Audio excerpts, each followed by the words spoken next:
বিসমিল্লাহির রহমানির রহিম। প্রিয় দেশবাসী, আসসালামু আলাইকুম। সকল নাগরিককে আন্তরিক শুভেচ্ছা জানাচ্ছি।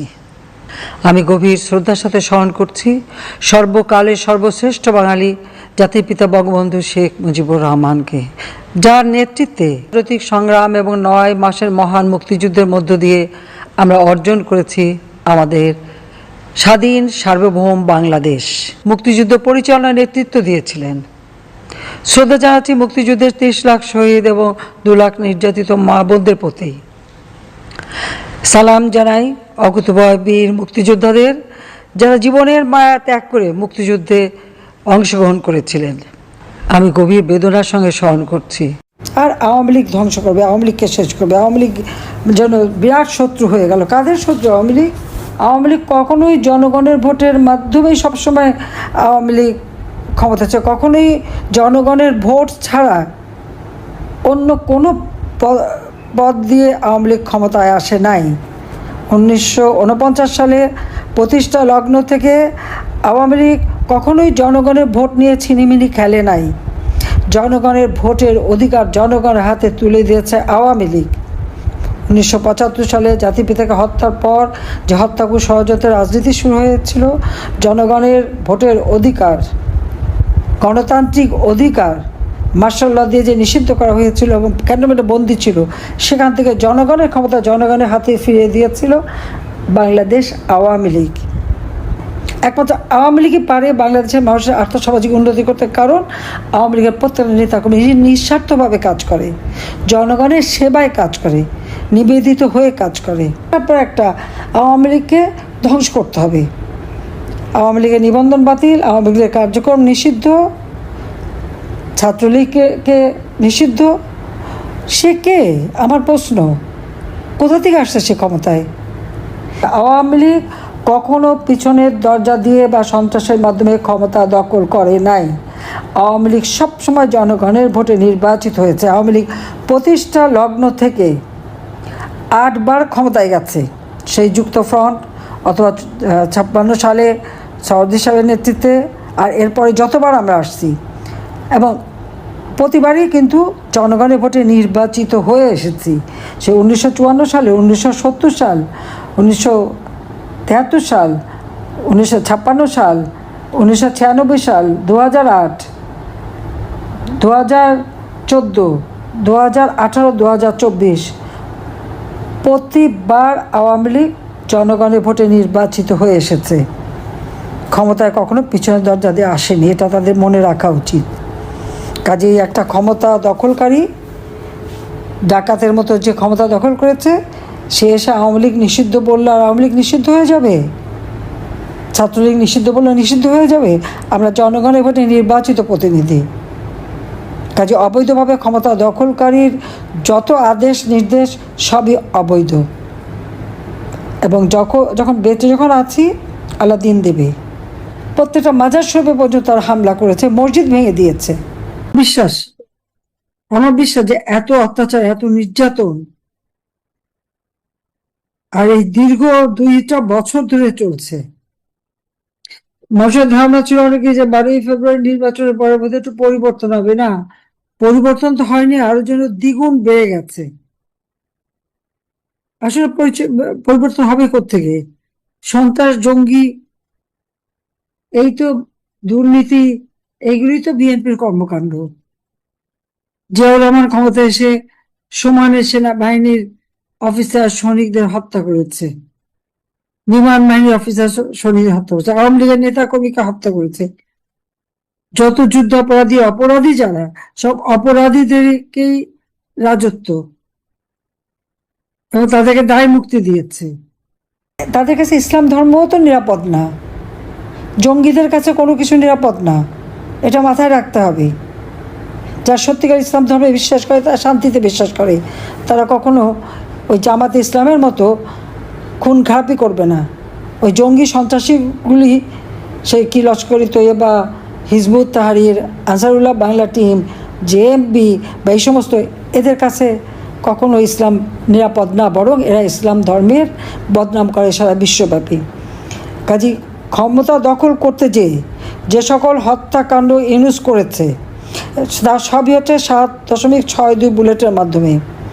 এবং এই বিচার একদিন ইনশাল্লাহ হবে।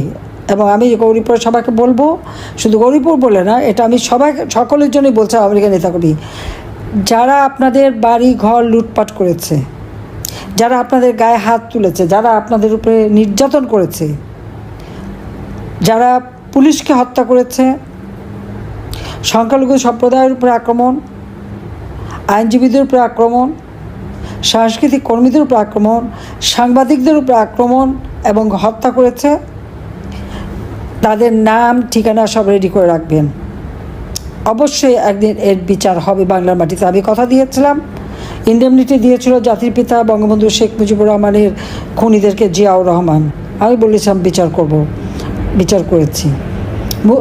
যুদ্ধাপরাধীদের বিচার জাতির পিতা শুরু করেছিলেন, জিয়াউর রহমান ক্ষমতা এসে তাদেরকে কারাগার থেকে মুক্ত করে দেয়।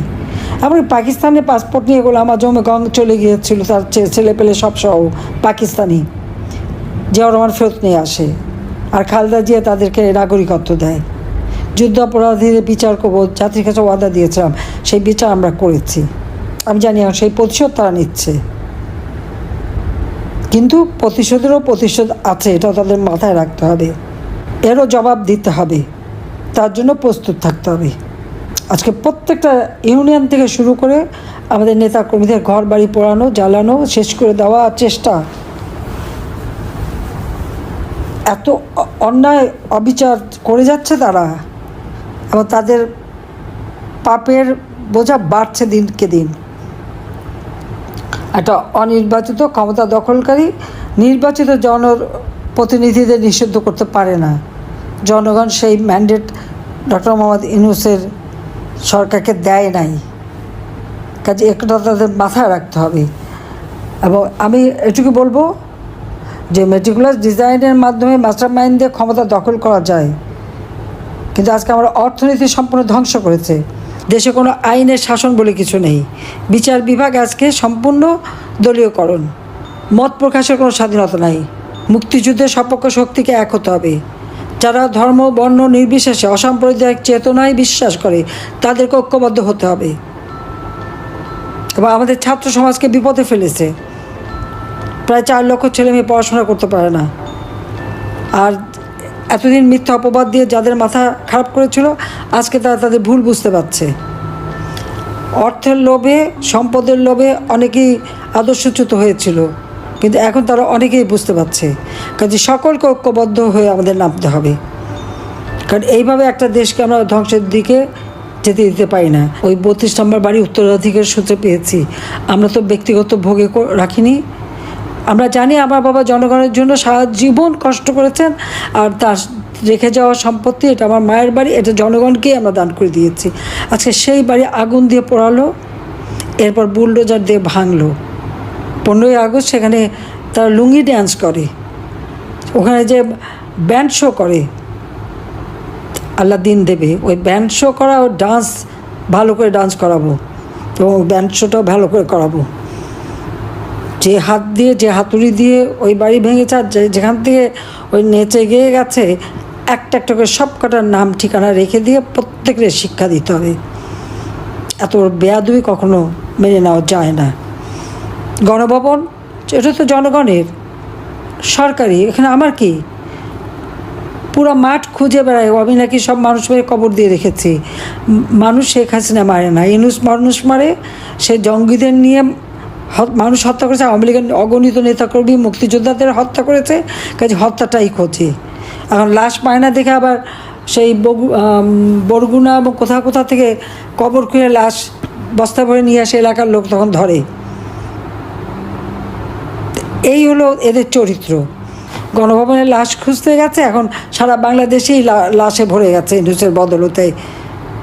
আসিফ নজরুল আর ওই যে স্বরাষ্ট্র উপদেষ্টা ডক্টর মোহাম্মদ ইউনূস আর তার মাস্টার মাইন্ড এবং এনসিপি কী জবাব দেবে জাতির কাছে? যে আজকে তারা তো শুধু লাশের রাজত্ব করছে। তো এর বিচার ইনশাল্লাহ হবে, এটা আমি বলেছি। সবাই মনে জোর রাখেন, আওয়ামী লীগ নিয়ে আর বেশি খেলা খেলতে দেবো না। সবাই ভালো থাকেন, সুস্থ থাকেন।